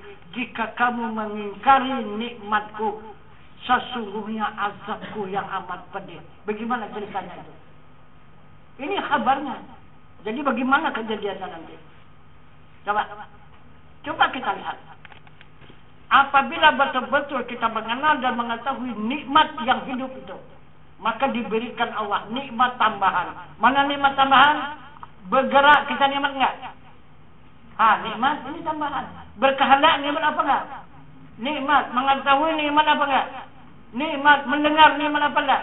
Nikmat. Melihat nikmat apa enggak? Nikmat. Berkata-kata nikmat apa enggak? Wala in kafartum inna azabi lasyadid. Jika kamu mengingkari nikmatku, sesungguhnya azabku yang amat pedih. Nah, maka tulang itu disakitinya. Macam mana? Semua tulang sakit semua. Itu. Jadi kalau sudah begitu nanti macam mana coba? Udah? Sudah itu, udah tulang disakiti, urat lagi. Disakitinya lagi urat itu. Ini dibaliknya. Wala in kafartum. Itu. Menjelit-jelit kita kalau sudah urat itu. Nah, yang parah lagi, kalau otak disakitinya macam mana? Bisa lagi tenang mengetahui sesuatu, habis semua. Kuping disakitinya, macam mana? Nah, mata disakitinya, lidah disakitinya, habis seluruh anggota tubuh disakitinya semua. Ini yang dikatakan walahum azabun azim. Dan nanti akan aku datangkan azab yang bersangkutan. Ini akibat kita tidak mensyukuri nikmat itu dirinya tadi. Itu hayat tadi. Nah, itu. Tapi jika kita mensyukurinya, atau mensyukuri itu mengenalnya, mengimankannya, mengetahuinya, mengamalkannya, ini orang yang mensyukuri, maka tetap akan bertambah nikmat itu. Itu segala nikmat didatangkan oleh Allah. Di dalam nikmat itulah kita kembali kepada Allah Subhanahu wa taala, bukan di dalam azab yang bersangkutan tadi. Itu. Nah, jadi jelasnya kita bakal pulang nanti kan? Jalannya Anda tahu? Jalan pulang? Jalan pulang ngantuk tuh lah. Itu jalan pulang. Itu ngantuk, itu jalan pulang kepada Allah. Itu. Ini baru latihan kan? Belum benaran. Kalau sudah benaran nanti 50 kali lipat dari ngantuk itu. Sana kan ngantuk aja pun kita tidak bisa bertahan di dunia, apalagi 50 kali lipat. Nyerah aja lah. Mana bisa kita bantah lagi, nyerah aja lah. Itu. Kalau sudah nikmat itu bersangkutan, sudahlah, berangkat itu. Nah, kekallah kita di dalam nikmat itu. Itu kalau yang benar. Kalau yang tidak benar, kekal di dalam azab. Di dalam kesakitan. Semua disakiti oleh Allah. Itu. Nah, jadi jangan sampai kita ke sana yang disakiti Allah, karena Allah tidak menjanjikan itu kepada hambanya, dan hamba pun tidak berjanji dengan Tuhannya seperti itu. Karena yang dijanjikan oleh Allah kepada hamba, ya ayyuhalladzina amanu qu anfusakum wa ahlikum nara. Wahai orang yang beriman, selamatkan diri kamu dan ahli keluarga kamu daripada api neraka. Bukan saja diri kita diselamatkan Allah dari neraka, ikut ahli keluarga kita. Siapa ahli keluarga kita? Ibu dan ayah. Itu. Jadi kenapa maka kita tidak berjuang untuk membalas jasa ibu dan ayah? Sudah bisa dibayar jasa ibu dan ayah itu. Coba, macam mana bayarnya itu? Kita ke dunia ini diutus oleh Allah menyeberangi 2 lautan. Pertama lautan nur yang sangat dalam, kedua lautan air yang sangat luas. Perjalanan menyeberangi alam nur 40 hari dan 40 malam. Siapa yang menyeberangkan kita? Maka kita selamat. Nah, siapa? Ayah kita. Nah, kemudian menyeberangkan kita melewati alam lautan air yang sangat luas. Perjalanan 9 bulan 9 hari. Siapa yang menyeberangkan kita? Ibu, udah dibayar? Hah? Macam mana kalau pulang bawa utang? Mana kena hukum itu? Pasti kita dihukum kalau tidak dibayar. Coba, tidak terbayar dengan emas dan perak. Tidak terbayar dengan tenaga. Tidak terbayar dengan uang yang banyak. Dengan apa saja tidak terbayar itu. Jasa kedua ibu dan ayah. Itu yang menyelamatkan kita, yang menyeberangkan kita dari alam yang baka turun ke alam yang fana ini. Kita telah berhutang kepada ibu dan ayah. Bagaimana membayarnya? Selamatkanlah dia pulang kepada alam yang baka. Selamatkan dia. Bisa menyelamatkan ibu dan ayah dari neraka? Nah, kalau tidak kita bayar ini utang. Jadi pembayarannya selamatkanlah ibu dan ayah itu dari neraka. Tanggung jawab anaknya membayar utang. Bisa? Bisa bayar nggak? Ini. Nah, itu maka kita serahkanlah diri kepada Allah. Supaya terjamin keselamatan diri kita. Jika sudah selamat diri kita, otomatis selamatlah kedua orang tua kita itu. Ini pembayaran. Nah, ini yang dimaksud Allah tadi, ya ayyuhalladzina amanu qu anfusakum wa ahlikum nar. Wahai orang yang beriman, selamatkan diri kamu dan ahli keluarga kamu daripada api neraka. Jadi ahli keluarga itu adalah ibu dan ayah. Kenapa maka bisa kita menyelamatkan? Karena tidak diputuskan Allah. Kita dengan orang tua kita itu, walaupun orang tua itu masih ada, ataupun yang sesudah pulang kepada Allah. Nah itu. Bagaimana cara pembayarannya? Cara pembayarannya, kita melakukan segala perbuatan, menuntut ilmu, kemudian meningkatkan menjadi menjadi iman, sesudah menjadi iman baru menjadi amal ibadah. Jika kita berilmu, ikutlah ibu dan ayah berilmu. Jika kita beriman, ikutlah ibu dan ayah beriman. Jika kita beramal, ikutlah ibu ayah beramal. Jika kita beribadah, ikutlah ibu dan ayah itu beribadah. Dari mana jalannya? Coba periksa. Itu maka Allah tidak memutuskan antara anak cucu Adam itu dengan 3 perkara: anak yang saleh, amal yang saleh, sedekatun jariyah. Itu coba periksa. Kita beramal dapat apa enggak orang tua? Ini ikut apa enggak orang tua? Ikut apa enggak? Ikut di mana dia? Coba lah sebelah mana ibu dan ayah itu. Kan? Coba periksa. Kita punya rambut, ada kan? Punya lemak, punya daging, punya darah, ada kan? Siapa? Ibu. Ada apa enggak? Ikut apa enggak dia ni? Menyerahkan diri kepada Allah. Ikut kan?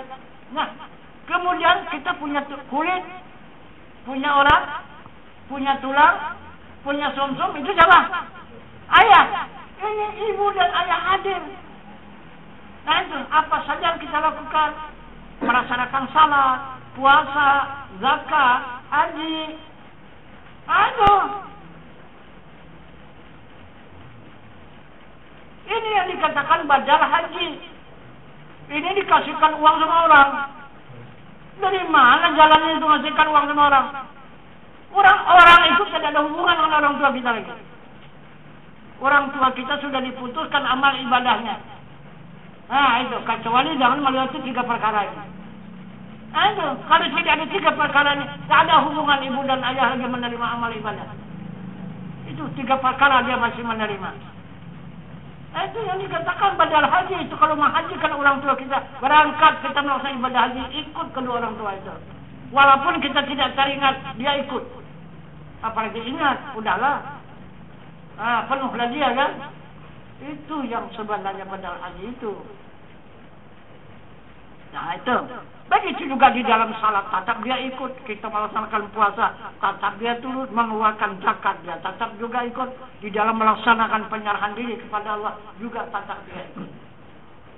Nah, inilah pembayaran jasa kedua orang tua itu. Maka lunaslah hutang kita kepada ibu dan ayah. Itu. Nah, kemudian Allah Subhanahu wa Ta'ala menurunkan perintahnya ini meliwati Rasul yang ketujuh. Siapa Rasul yang ketujuh? Nabi Ibrahim alaihissalam. Ibrahimlah yang pertama melakukan baiat ini. Itu maka Ibrahim itu dijadikan Allah bapa agama. Jadi kalau tidak kita menuntut, tidak mengikuti perbuatan Ibrahim dan Ismail, kita tak punya agama. Itu. Maka beragamalah kita karena kita mengikuti perbuatan bapa agama. Nah, apa yang dilakukan oleh Ibrahim diperintah Allah membangun Masjidil Haram dan Ka'bah, persyaratannya kurban. Nah, apa yang dikurbankan oleh Ibrahim? Pertama, jiwanya. Kedua, raganya. Ketiga, keluarganya. Keempat, harta bendanya. Ini yang dikurbankan oleh Ibrahim. Ikut anaknya, Ismail. Mengorbankan jiwanya dan raganya. Nah, untuk menegakkan agama, membangun Masjidil Haram dan Ka'bah. Jadi, sempurna? Belum sempurna. Sempurnanya Masjidil Haram dan Ka'bah, maka ikutlah Nabi kita Muhammad sallallahu alaihi wasallam. Juga jangan melewati pengorbanan. Apa pengorbanan yang dilaksanakan oleh Nabi kita Muhammad SAW? Yang pertama, membedah dadanya. Ikhlas. Nabi kita Muhammad SAW menyerahkan dadanya untuk dibedah oleh malaikat Jibril. Sampai kita ini kan mengikhlaskan dada, kan menghadapkan dada untuk dibedah. Hati dibedah itu bukan pakai senjata, pakai wahyu Allah. Nah, itu dikatakan ilmu hakikat, itu ilmu pembedah. Nah, jadi kemudian dikeluarkan kalbunya oleh malaikat Jibril dan dibuanglah penyakit yang ada di kalbu itu. Apa penyakit yang ada di situ? Sifat majmumah yang dicela oleh syarat. Uzub, sema'ah, takbur, riya, hasad, dengki, dan tinggi diri. Itulah yang dicampakkan. Itulah yang menghancurkan segala pahala amal ibadah. Kalau ada penyakit hati itu, kita melakukan amal ibadah tidak diterima oleh Allah. Nah, baru dicuci dengan air zam-zam dengan 3 kali pencucian. Kemudian barulah malaikat Jibril itu pergi ke dalam surga mengambil 3 buah bajana. Apa yang dimaksud dengan bajana itu? Bajana itu adalah barang yang dicintai oleh Allah. Ada di dalam surga. Apa isinya? Isi bajana itu ada 7. Pertama ilmu, kedua iman, ketiga Islam, keempat sabar, kelima pikir, keenam nur, ketujuh hikmah. Ini benda di dalam surga ini yang dicintai Allah. Jadi siapa saja yang bisa membuang penyakit yang 7, uzub, sema'at, takburiya, hasad, dengki, tinggi diri, menggantikan sama yang 7 ini, ilmu, iman, Islam, sabar, pikir, nur, dan hikmah, pasti mereka itu dicintai oleh Allah. Nah, itu maka Nabi itu kekasih Allah, dicintai Allah, karena ini yang di dalam kalbunya.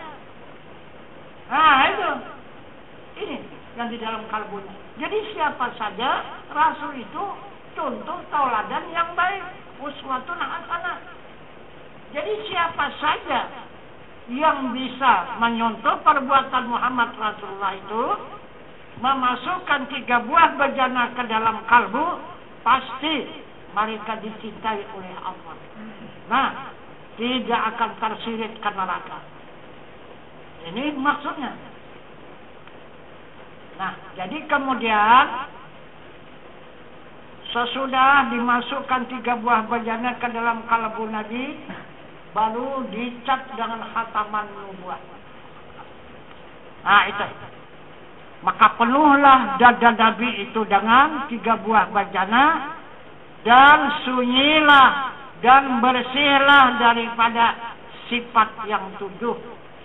Nah, itu yang dicela oleh syarat.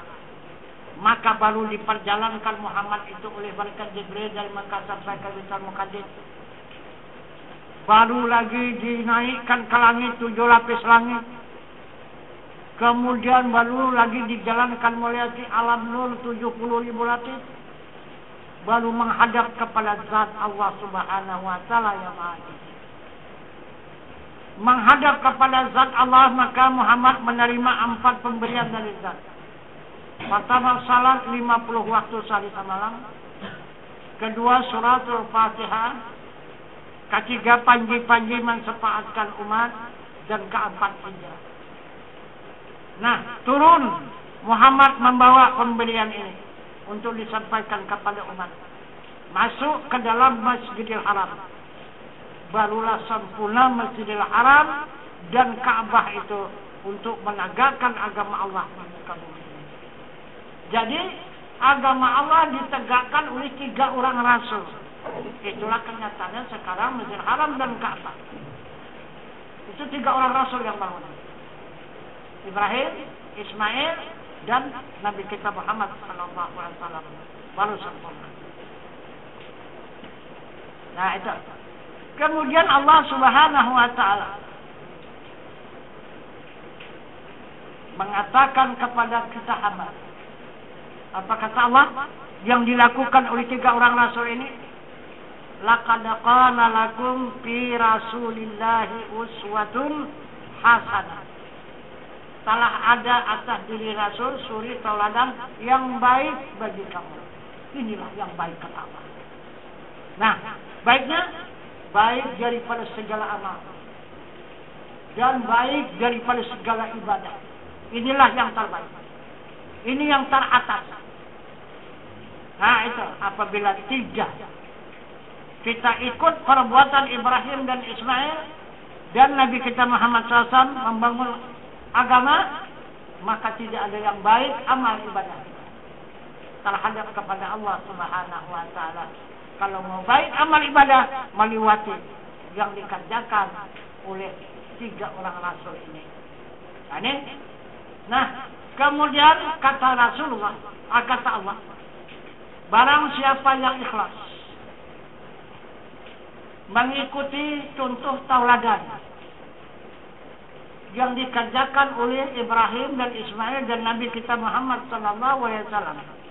Inilah yang disebut dengan baiat.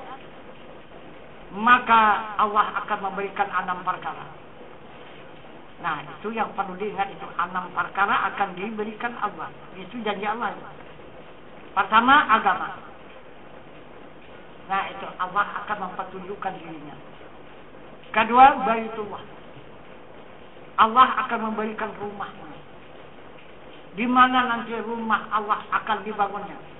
Di dalam kalbu hamba. Karena Rasulullah mengatakan di dalam sabdanya, qalbu mukminin baitullah. Hati orang yang beriman rumah Allah. Macam mana hati itu supaya menjadi rumah Allah? Nah, coba nanti kita tunggu petunjuk Allah Subhanahu wa taala yang berbunyi summaya talinu juluduhum wa qulubuhum ila zikrillah. Maksudnya tatapkanlah, masrahkanlah dari kulit kamu, daging kamu, darah kamu, urat kamu, tulang kamu, sumsum kamu, dan hati kamu zikir Allah. Nah, itu Itu yang dikatakan kalbu sudah menjadi Baitullah. Tidak ada bisikan syaitan dan iblis, tidak ada. Hanya yang ada dari mulai kulit sampai ke kalbu, Allah, Allah, Allah, Allah. Itu yang dikatakan Allah akan memberikan rumahnya. Nah, itu akan hiduplah di rumah di seluruh tubuh hamba itu. Buat yang ketiga akan diberikan Allah fitrah. Apa aja fitrah? Dikembalikannya kita ke asal diri kita yang suci. Dulu kita diutus Allah dengan keadaan suci, dititipkan kepada ibu kita. Nah itu 15 tahun akhir balik dijamin oleh ibu dan ayah. Nah itu yang dijamin Allah, tidak berdosa. Sesudah 15 tahun ke atas dosa baru. Merasa ada dosa, merasa bergerak dosa, merasa berkehendak dosa, merasa hidup dosa, merasa mendengar dosa, merasa melihat dosa, merasa berkata-kata dosa. Terbuka pintu neraka. Kenapa? Karena kita sudah merampas. Kenapa maka tidak berdosa sama kita di pangku ibu? Kita mana tahu siapa-siapa, hanya ibu. Karena ibu semata, hidup karena ibu, mati karena ibu, makan karena ibu, minum karena ibu, tidur karena ibu, bangun karena ibu, berpakaian semata-mata karena ibu, tak tahu sama siapa-siapa. Itu maka dijamin oleh Allah suci dari sekalian dosa. Nah, ini yang mana hamba yang dipilih oleh Allah dipanggilnya kembali. Walaupun sudah seberapa banyak dosa itu dipanggil Allah kembali, disucikannya kembali jika kita mau menyerahkan diri kepada Allah. Nah itu. Nah jadi ini yang dimaksud oleh Allah pelaksanaan taubat nasuha. Ya ayyuhalladzina amanu tubu ilallahi taubatan nasuha. Ini penyerahan diri. Jadi kalau sudah kita serahkan diri kita kepada Allah, nah itu. Ada dosa kita lagi enggak? Diri kita pun sudah tak ada lagi. Nah, udah kita pulangkan kepada Allah. Yang kita jaga sekarang, yang kita pelihara ini siang dan malam hanya diri Allah dan diri Rasulullah. Ini yang ada pada diri kita. Diri kita sudah kita pulangkan kepada Allah. Nah itu. Kemudian yang keempat baru diberikan Allah syafaat, jaminan dari Rasulullah. Yang kelima baru diberikan Allah keridaan. Yang keenam baru diberikan Allah ibadah haji. Nah ini pelanggannya berhaji.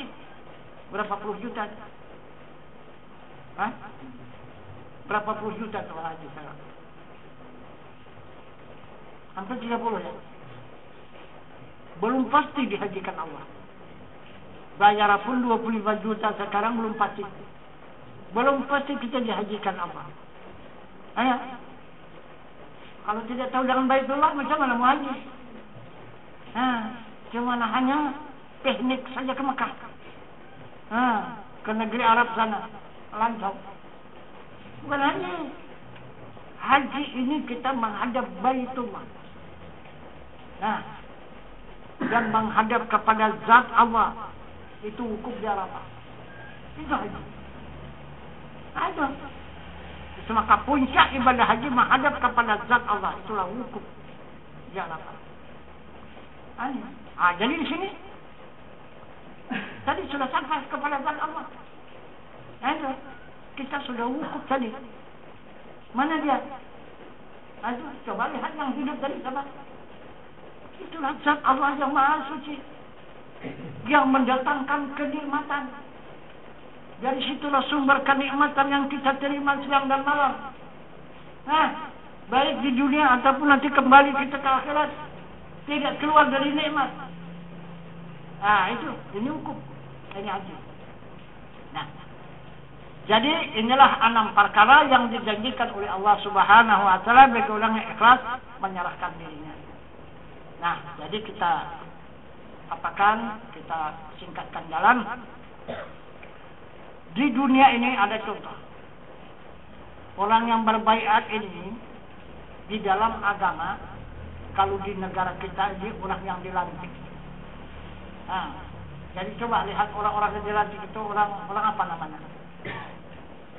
orang yang terpilih, orang yang sudah memenangkan pemilihan, maka dia menunggu pelantikan. Jadi arti pelantikan itu apa? Untuk dipercayakan, untuk menjalankan roda pemerintahan. Kalau tidak dilantik, jangan coba-coba menjalankan roda pemerintahan. Nah, karena hukum itu. Nah itu maka walaupun dia sudah dipilih, tetap akan ditunggu pelantikan. Nah, baru bisa bekerja. Nah, kalau dalam agama baiat ini apa maksudnya? Coba, untuk dipercayakan, ya, untuk menerima kepercayaan dari Allah untuk melaksanakan amal ibadah. Nah, kalau sebelum kita berbaiat, kita belum dipercayakan Allah untuk melaksanakan amal ibadah kepada Allah. Coba kita lihat.